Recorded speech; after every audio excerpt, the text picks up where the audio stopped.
All right, little Honda bros, before the car gets shipped off to St. Pete for who knows how long to get the engine done, I wanted to give you a status update, talk about what I've learned.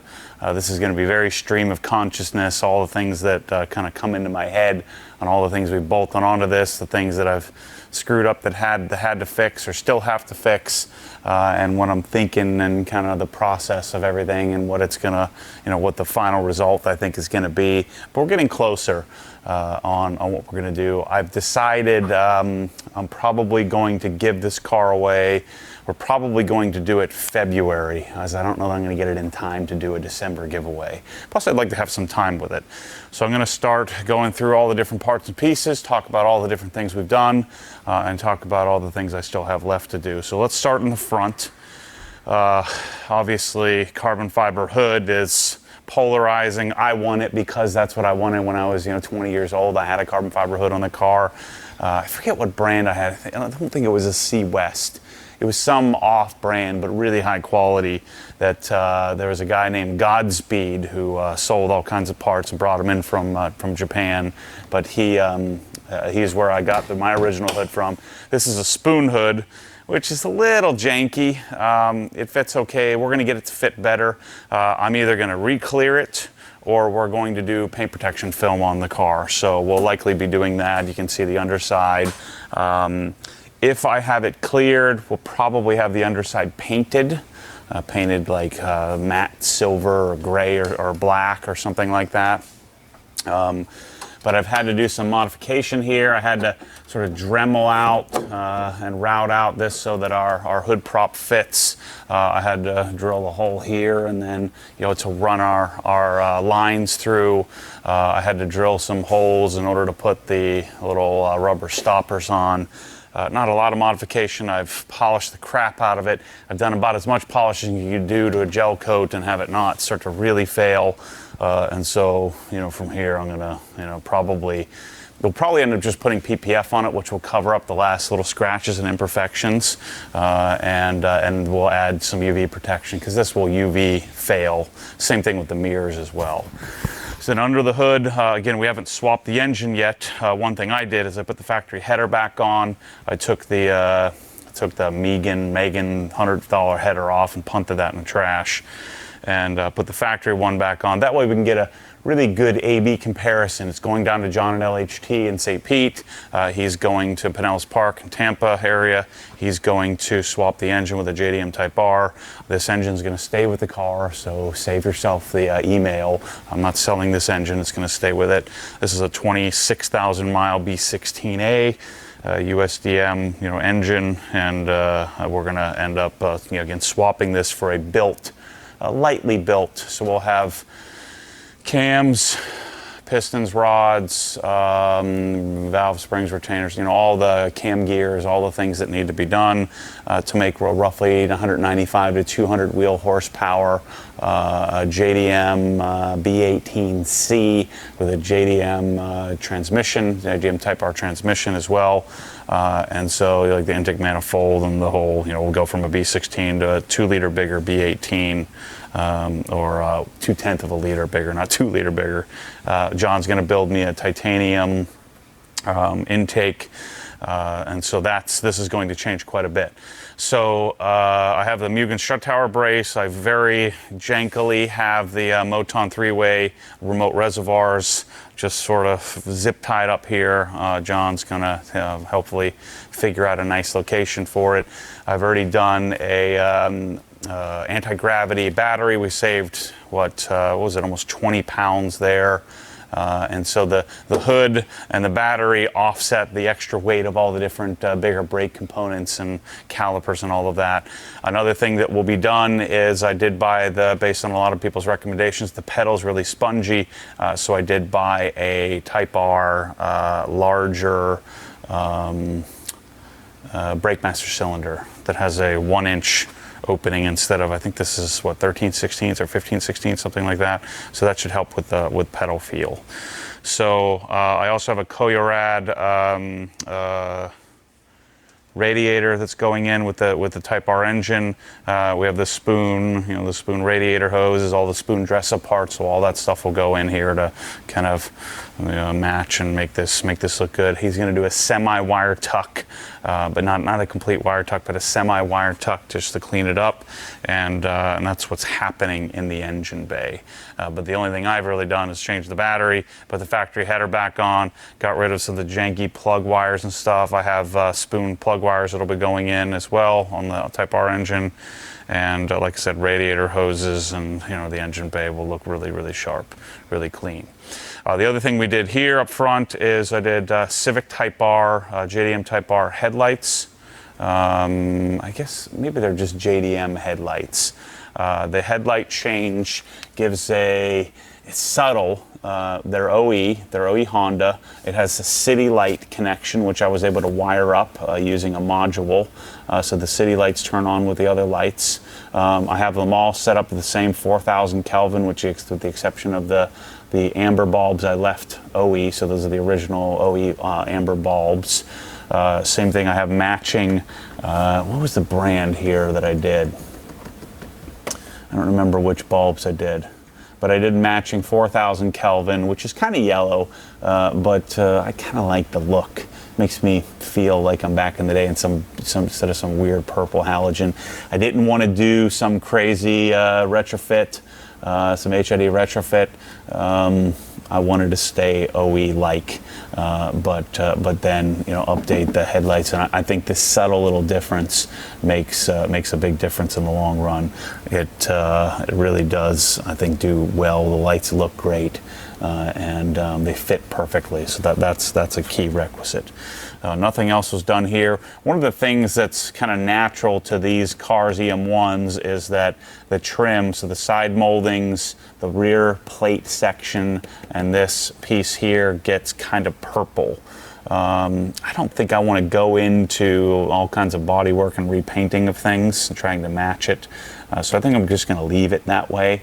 But that's something that if you were going to the next step, like if we paint the hood, maybe I'll re-clear the hood. I won't paint it. If I was going to paint it, I'd just put the factory hood back on. It's only 13 pounds difference, and the factory hood fit and finish is a lot nicer than the spoon thing.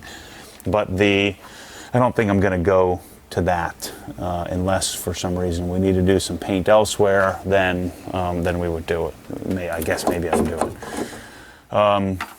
One of the reasons why, when you watch the original video of me talking about this car, one of the main reasons why I didn't want to buy some like $5,000 one and completely rebuild it is pieces like, you see how nice and clean, like even the wiper arms, the moldings, the window trim, the glass, all of this stuff that I would have had to tear apart, all the rust and stuff that you would get from some janky piece of crap car.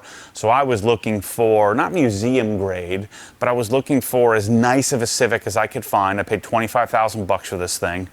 And then I wanted to bolt on the nicest parts. And so the other beauty of this car is other than the kick panels, nothing's been cut, nothing's been heavily modified, everything's been bolted on, and so this $25,000 car could go back to an OE $25,000 car, and that's why I'm keeping all the parts, keeping all the original stuff. The hood could go back on, the engine could go back in, the suspension could go back to stock.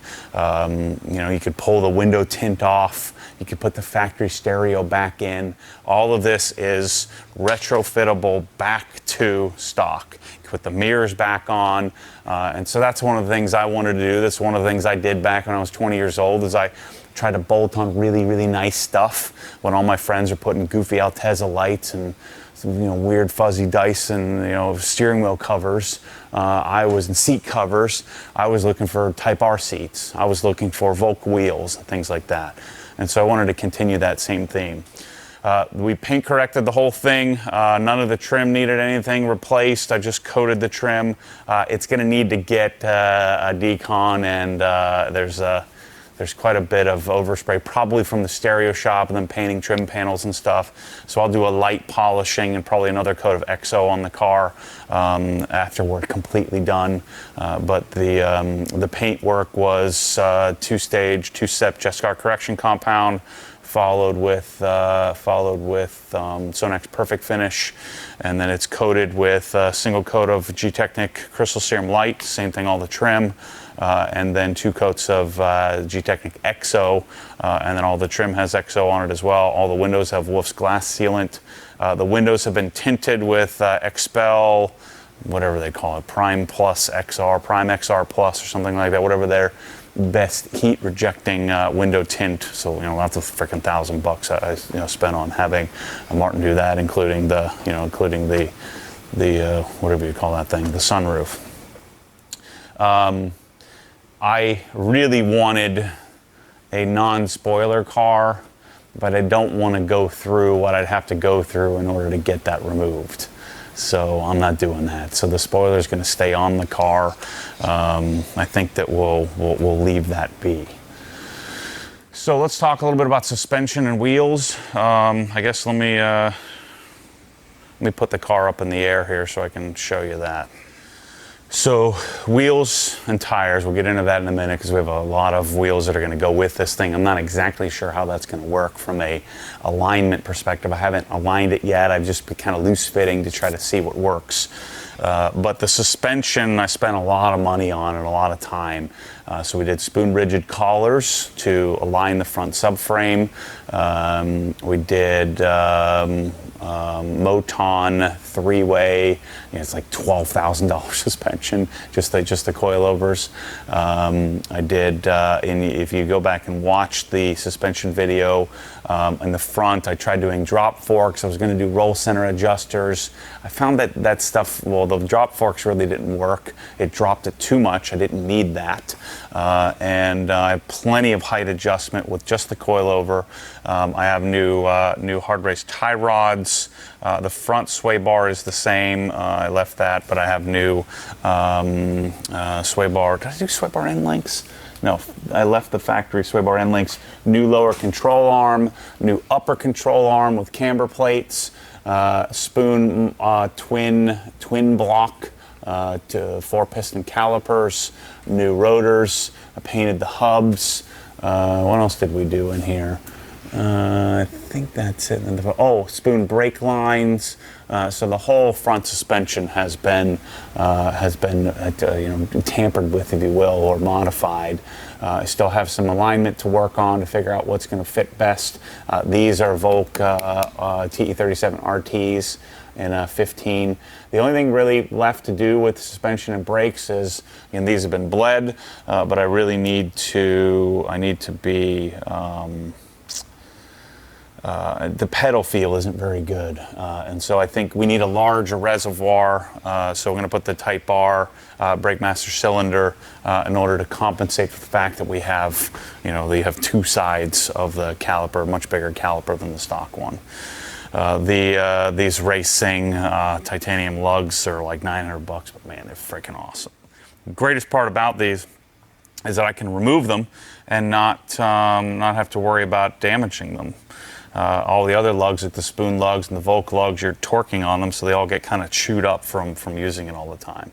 The other thing that I did, which I found worked really well, it'll probably have to wear away a little bit more, is, and I'm probably going to have my good friend Michael Good, he's probably going to bend these or do a little bit of metal work here just to kind of push these metal tabs up. But I took the fender liner and I tucked it up under the fender tabs, so that way the fender liner isn't quite as in the way and you don't have the little clips in the way as well. So we'll get a little bit more tuck ability. Again, I don't want to tuck the wheels, but I do need it to tuck when the suspension's under compression.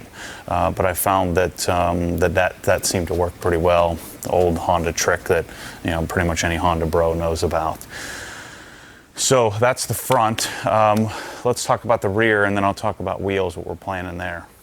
Okay, so the rear wasn't as complicated as the front. One other thing I'll mention about the fronts is I did buy a traction bar, which I'm just not going to do. I find that doing these grippier, modern, stickier tires with 200 horsepower, I'm not going to need any traction bar, so I'm going to avoid that or skip that. The rear brakes, I did spoon pads. I painted the calipers so they're nice black and clean. And then I did a new OE rear rotor, which I just put on here recently. Painted the hubs, put the hub-centric rings on, and got that all set up. The rear suspension was quite a bit simpler to do install-wise because I didn't have any subframe to worry about and doing the rigid collars, which were the hardest part in the front. We do have a new, substantially bulkier rear sway bar from Hard Race. I have the Hard Race center brace, new lower control arms, new adjustable sway bar end links, of course the Moton suspension. I have the remote reservoirs mounted up underneath here, which was controversial, but I didn't do quick disconnects on my lines, so you can't take the lines off. I should have done that. Then I could have just drilled a really small hole and routed the lines into the car. I think it would look really cool if it was mounted to the strut tower brace, but instead I mounted them underneath the car.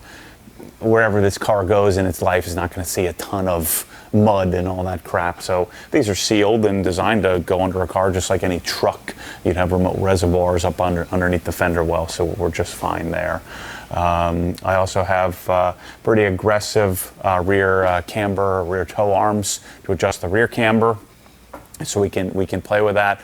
The one major thing that has to happen is we tried rolling fenders with my friend Tony tried sort of rolling them with a what is that Eastwood roller, but I'm sending it down to Michael Good, and then company's going to do some real metal work here to get this fender rolled flat. I'd like to run, although the car may perform a little better, it looks broken when you run too much camber, and so I'd like to be able to run this without running a zillion degrees of camber under the car. And so that's something that's important to me, to be able to make it look like it ain't broke. I'm not some freaking hot boy. Although I'm a Honda bro. I'm an old school Honda bro. Fujitsubo exhaust, which is pretty fantastic. This goes from header back or cat back. We'll be doing test pipe, toe to header, and then I'm going to figure out a way to set this up so that you could always put the cat back on if you're in California or something, whoever wins this thing. This is the third exhaust. I had a Skunk 2 on here, and then I put the neutered Apex I World whatever exhaust on, and then this is the Fujitsubo RM01A, I think. Was like $1,200 or something like that. But I like the way the car sounds. I'm going to like it even more when we get the test pipe and header. I think it's going to be a really nice combination. So I'm excited about that. This exhaust fits well, looks great. I'd love to do, if anybody can find me one, I'd love to do the rear lower, or whatever you call that, lower spoiler thing. This thing that goes underneath there would be awesome. The rear lip. I just haven't been able to source one or find one, so that's something that would be way cool. All right, let's talk about the interior, and actually let's talk about wheels, and then we'll talk about interior. Okay, so this is a bit of the ridiculous part of the process of doing this and figuring out this car. I knew that when I started doing research, when I started thinking about getting one of these, and I toyed with the idea of doing it and then doing a giveaway. Like, the intent of this car was never for me to make it great. I mean, I just know myself. I know I'm not going to love it, but I did want to go back through that experience that when I was 20 with an infinite budget and just do whatever the heck I wanted to do. And yes, you could go further, and I know it's a bit of a joke. We call it the world's most expensive Civic. I know it's not.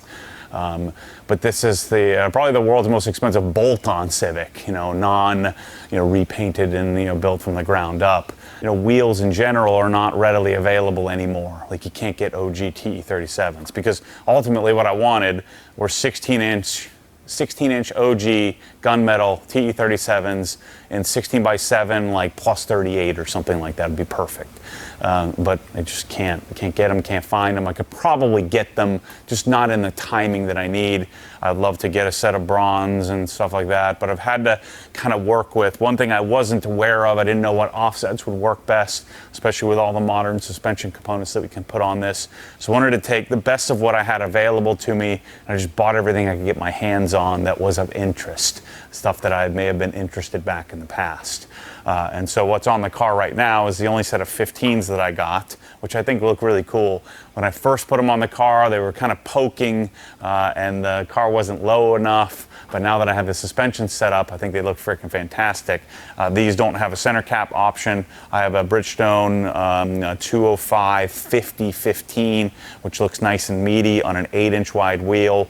Again, I think 7-inch wide wheels, or even the perfect size is probably 7.5, like we have in the spoons. But I think a 7.5-inch wide wheel looks better to me from a tire perspective. But it is nice. I've got a couple of 8-inch wide wheels to kind of try out.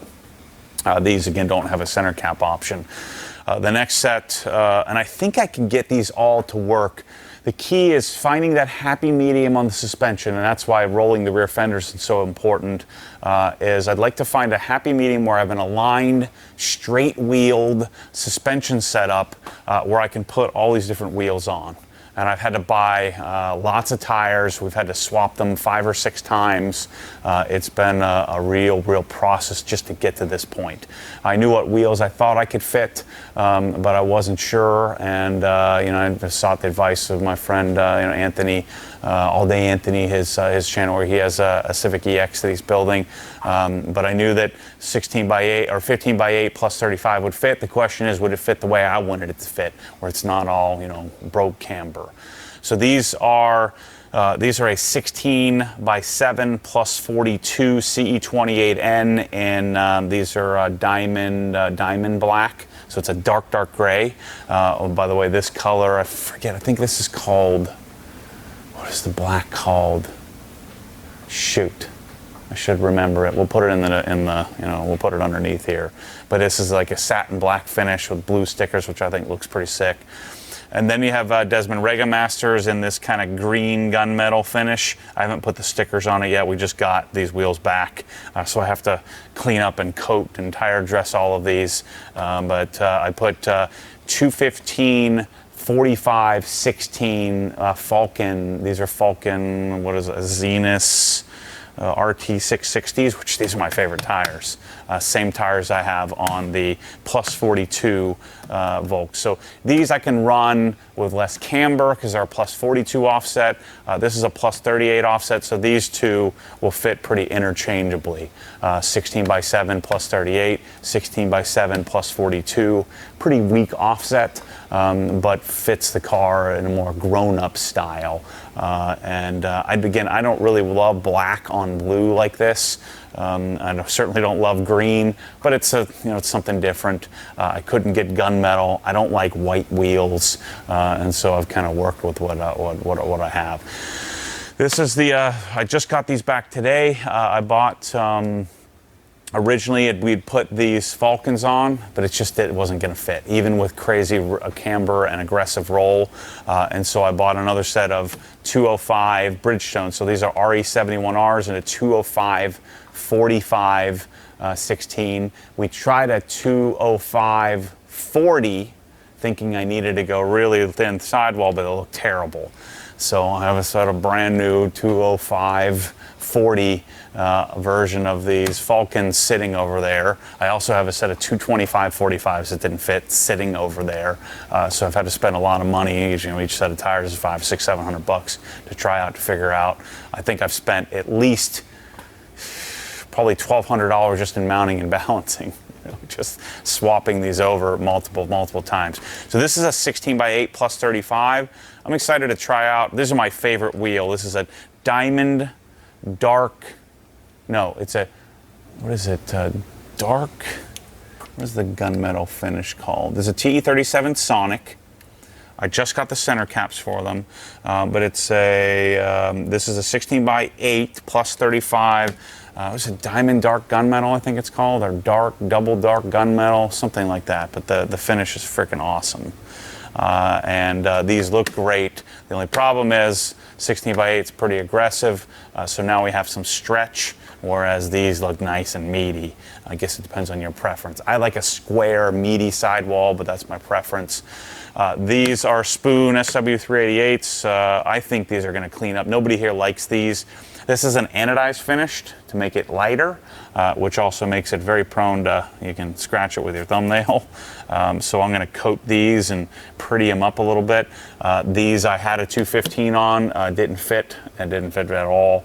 And so now I have a same RE71R. These are a 16 by 7.5 plus 30. So really aggressive offset. And so a 205 should fit. And then the last set of wheels is these are like the grandpa wheels that I think will actually look pretty decent on the car. These tires suck. Toyo Proxy R1Rs. They're loud. They look nice. Nice square sidewall. 205, 45, 16. These are a 16 by 7 plus 32. So you can see I have an array, and all of these wheels are going to go with the car. I don't know, 10, 12 grand worth of wheels, something like that. Plus, I have the OE wheels of the original tires upstairs that are beautiful, that are going with the car as well. That'll be coated and set up and ready to go. So in a perfect world, I'll have the suspension set up in a nice happy medium where people can swap from wheel to wheel, 6 sets of aftermarket wheels, and then the 7th set would be the OE wheels. So that's what I've learned on how to get these to fit. Again, I had 225s on these, moved to 215. I had 205s on this, moved to 215. I had 215s on this at first, and then I switched to 205/40, and now this is the 3rd set of tires that's on this set of wheels. These had 215s on it, now it's a 205. These are really the only wheels, this and the 15s that I bought, had the same tires that I bought when I started. And so the good news, I only end up with 2 extra sets of tires, but now I've got a nice array of pretty awesome wheels. I wish these were all gunmetal gray, and then it would fit perfectly with the car. But you know, we're working with what we have. I'll probably end up putting the Evo stickers on here because it fits the profile. And then whoever wins this car can choose what they want and sell the rest, or do whatever they want to do with it. I don't really freaking care. I've had a blast. We'll take photos and do more extensive wheel videos once I get this thing all set up and figured out. But I wanted to give you a status update today. So the interior, I thought I would do something much more aggressive, and as the interior started to come together, I've decided to keep it very simple. Now this saves me not so much money but more time. Once I put the Mugen seats in, so these are basically Recaro Sportsters and with a Mugen logo. At first I hated these little wings on here. I was going to try to figure out how to get them off. But once the seats got in, I took Anthony's advice, got some black Civic OE floor mats.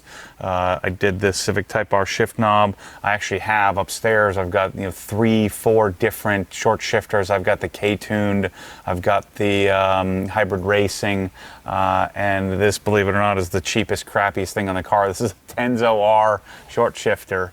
But I just don't want some big pole, even though I know it's more efficient and I know it's faster and I know it's more ergonomic, but I didn't have that back then, and I just think it looks goofy. And so I love clean, brand new Civic Type R shift boot, all OE trim, OE door panels. I decided not to modify or not to mess with those.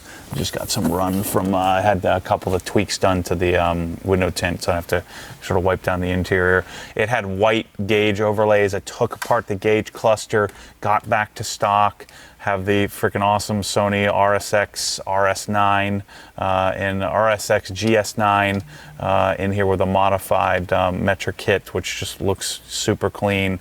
My sub control knob here is on the side. The last piece to kind of bring this together, I got a dead pedal, so I got an aftermarket aluminum dead pedal to match the Mugen pedals, and then I've got a S2000 steering wheel. I just got to source an airbag and figure out how to get the cruise control to work. But I've got a Euro Boutique modified flat bottom extra fat S2000 wheel that's going to go in here.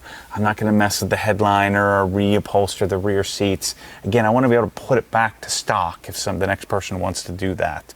Of course, the stereo has lots of controversy in that the stereo, you can't even really tell anything's done. I have 4-inch, 1-inch in the kick. Yes, I know that if you did some crazy, up high, massive modification type system, but back in the day we did kick panels. That was the best sounding, best quality 6-inch in the door. The doors have been cleaned up. The audio system is, it's 24 grand because it was, a month worth of labor and paying for the expertise. So I'll show you the trunk in a second, but I don't really plan on doing anything else outside of once I do the steering wheel, all these trim pieces, everything's clean and nice and neat. And, I was thinking about changing the carpet to Type R carpeting. But once I get the pedal feel fixed with the larger brake master cylinder, man, I'm really, really pleased with how this came out, even while not doing any crazy modifying. And luckily this is my car, I get to make the choice. The tint's kind of dark, but I live in Florida, but that's easily changeable. I have 70% on the front, 20% on all the sides.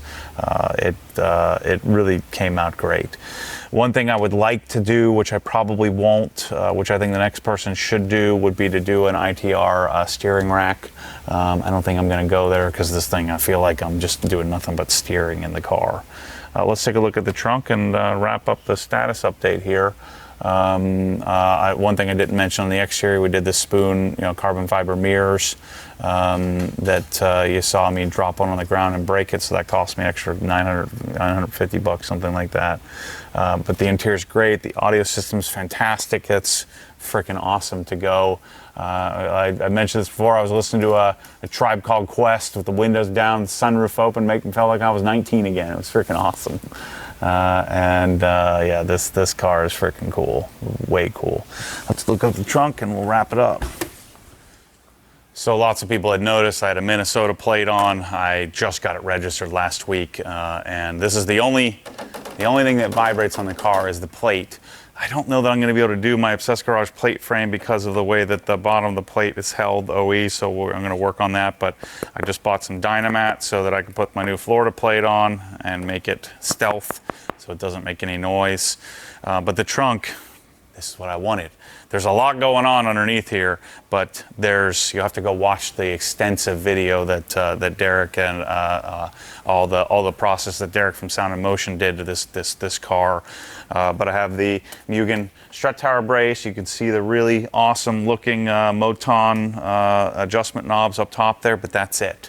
But there are two 10-inch down-firing woofers that are very sophisticated. Moscone processors over here on the left. The crossovers are tucked up in the back for the front stage, and the amplifier is right underneath here. There's an awesome Sound and Motion panel. You can kind of flip it up if you ever cared to. They even put some Velcro down and some additional carpeting, and then LED here that is actuated with the trunk.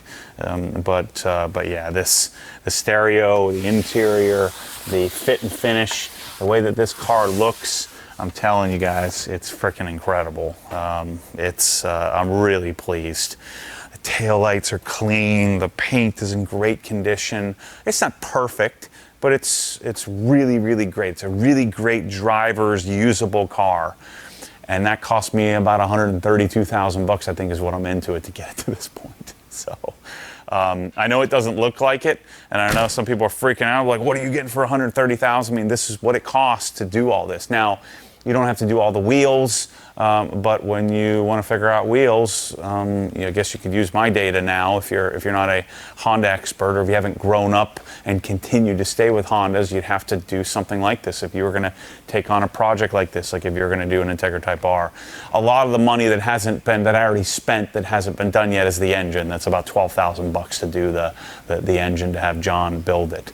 But I'm having, yes, I could do this stuff for less. Yes, I could have done it myself. Yes, it would have been much jankier. Yes, I paid top dollar for a lot of different things, but I didn't want to wait, and I wanted the best working on the car. I wanted Derek from Sound and Motion working on the car. his style is the same as mine. His attention to detail is even more detailed than my own. John from LHT, I'm going to pay him a significant premium over what I could pay other tuners to do, because John does things the way that I would do it if I had his skill set. And so Michael Good is going to just check the car over once again to make sure all the dents are removed. He's going to work on the fender rolling, so we don't just have rolled fenders, but we have properly modified fenders so that it looks OE and looks beautiful and looks amazing. The whole car put together. Again, I worked on the paint, polishing it, but the reason I bought a really clean example to bolt all the stuff on was so that I could come up with a result like this without having to repaint it, without having to buy all new seals. It would have cost $200,000 if I had bought a $5,000 car. So instead, I bought a $25,000 car, and I've got a much, much better example. I've got all the parts upstairs here that'll go back with it'll go with the car, and the engine's going to go with the car, the transmission's going to go with the car, the original shift knob, the original radio, the original speakers, everything is ready. The seats are ready to bolt back in, put the thing back together. You could probably pay someone $5,000, $6,000 to take it apart, put it back together, sell the car on Bring a Trailer, and have a unmolested OE Plus or OE Civic. Right now I like to think of it as an OE Plus Civic. So that's the update. Next video on the Civic will be John from LHT.